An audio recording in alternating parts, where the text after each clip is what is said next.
안녕하세요. 나무아카데미입니다. 저희는 국어 내신 대비 및 모의고사 대비 다양한 학습 자료를 제공하고 있는 문제은행 사이트입니다. 오늘은 2025년 3월에 시행한 고1 모의고사 국어 문학 마지막 지문인 쌍주기원을 함께 보도록 하겠습니다. 작품에 들어가기 전에 핵심 정리를 먼저 확인하도록 할게요. 유교적이고 영웅적이고 교훈적인 성격의 작품이고요. 서천흥이 적대국의 반란을 평정하고 부친을 구출하여 충유의 가치를 구현하고 천자 중심의 위계 질서를 회복하는 것이 이 작품의 주제가 되겠습니다. 서천흥의 활약상을 중심으로 이야기가 전개되는 일반적인 영웅서사 구조가 나타나고요. 극적인 상황들을 연속적으로 제시하여 독자의 흥미를 유발하고 있습니다. 충, 효, 인과 같은 전통적인 유교적 가치를 강조하고 고어체와 권성징악적 결말과 같은 고전소설의 일반적 특징이 나타납니다. 영웅과 적대국 인물이 충유의 가치를 각자의 방식으로 구현하는 등 전형적인 영웅소설과는 다른 행동 양식이 드러나고 있습니다. 지문을 보도록 하겠습니다. 제후국인 남망국이 적국에 해당이 되겠죠. 명나라 변방을 침범하자 천자는 이를 해결하기 위해 서경을 남망국의 안무사로 파견한다. 이 서경이 바로 중심인물인 서천흥의 아버지가 되겠죠. 서경이 사신으로 떠난 후 남망국에 잡혀 돌아오지 않자 그의 아들 이 서천흥이 이 소설의 중심인물 주인공이 되겠네요. 아버지를 구하고 국난을 해결하기 위해 원수로 출정하게 됩니다. 자, 여러분, 영웅이 달성해야 하는 두 가지 과업에 대해 묻는 문제가 출제될 수 있어요. 아버지를 구한다는 것과 국난을 해결하기 위한 것이 영웅이 달성해야 하는 과업에 해당하죠. 자, 그런데 이때 남만태자는요, 남만국의 태자는 섬으로 유배된 서경을 극진히 대접하게 됩니다. 자, 그리고 태자는 서경에게 말을 하죠. 명나라와 우리 부왕이 전쟁을 했는데 우리의 장수와 군사들이 죽은 것이 이루실 수가 없고 명나라 장수 가운데 대원수, 우리 주인공인 서천흥을 가리킵니다. 서경의 아드님이란 말이 있습니다.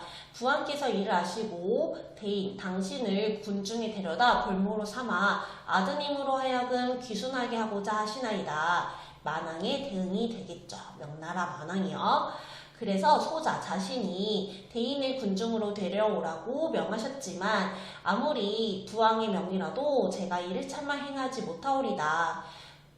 제가 말을 준비했으니 남모르게 명나라 진영으로 가세요. 그리고 부왕이 우리 아버지의 목숨을 구해서 우리나라가 아주 망하게는 하지 말아주세요 라고 하면서 태자의 대응도 드러납니다. 위기 상황에서 적대국에 있는 만왕과 태자의 현실 대응 태도가 어떻게 다른지를 묻는 문제도 출제될 수 있습니다. 그러자 안무사는 인정 어린 마음 정말 고맙다 하고 하면서 말을 타고 명나라 진영으로 돌아갑니다. 서원수는 적장 수십 명을 죽이며 승승장구하며 고을들을 회복하고 남망국의 수만 병사들을 죽였어요. 자, 이 부분에서 서천흥의 영웅으로서의 활약상이 드러나네요. 그리고 이 사태를 모르고 있는 만왕은 군영의 문을 닫고 서안무사, 서천흥의 아버지 가리키는 거죠. 서안무사를 잡아오기만을 기다렸어요. 서원수가 여러 날 싸움을 도두었지만 만왕이 끝내 안전한 곳에 드러나와서 나오지 않으니 달리 어떻게 할 도리가 없어서 승전한 표문을 천자에게 보내고 어떻게 하면 좋을지 의논했더니 그 중에 한 병사가 말합니다. 어떤 사람이 찾아왔어요 하고요. 그 편지 내용은 이러했습니다. 나는 다른 사람이 아니라 만왕의 명으로 10여 년 동안 망국에서 치욕을 감내하던 안무사 서경이라. 아버지죠. 도움을 준 사람, 태자죠. 목숨을 보존하여 달아나왔나니 대원수 누구신지 몰라도 자, 지금 아버지는 이 대원수가 자신의 아들인 서천흥인지를 모르는 상태인 것입니다. 바삐 만나보기를 바라오. 자, 이러면서 문 밖에 나가서 부자가 재회를 하는데요. 아버지인 서한무사의 머리는 백발이고 모습이 수척하였으나 자신의 아버지가 분명했습니다. 하지만 아버지는요, 자기가 사신으로 떠날 때는 아들이 6살의 어린아이였기 때문에 바로 알아보지는 못했습니다. 그러고 나서 아들이 아버지라고 부르는 소리에 따라서 이를 인지하고 통곡하게 되죠.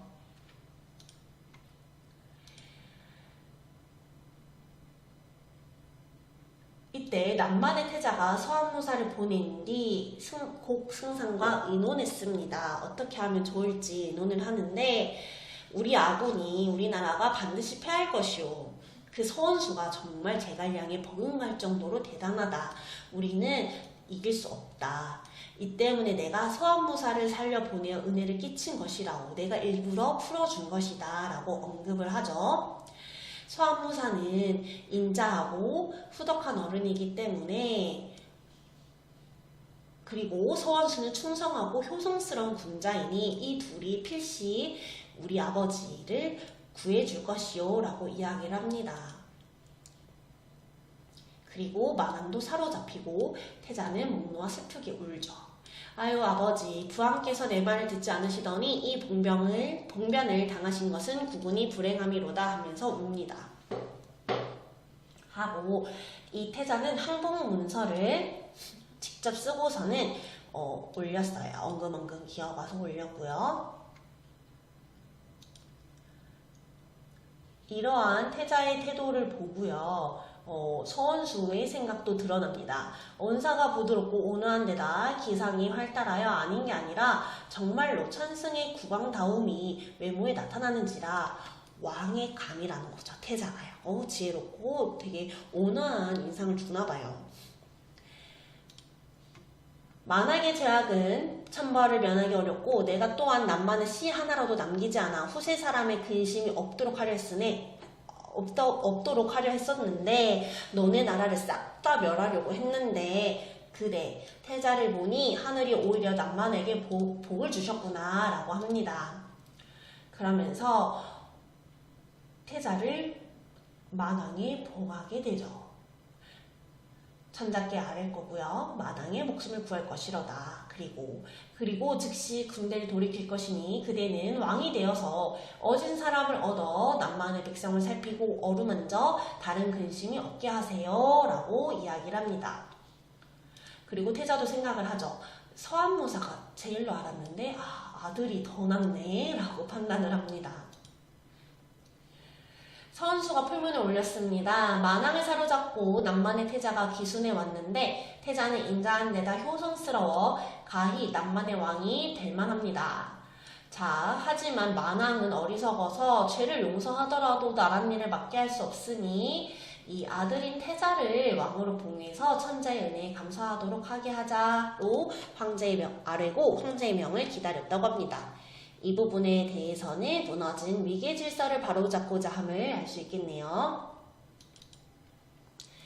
네, 여러분 변형 문제를 풀어보도록 하겠습니다. 1번 문제입니다. 윗글을 이해한 내용으로 적절한 것은 학생분들은 영상을 잠시 멈추시고 문제를 한번 풀어보세요.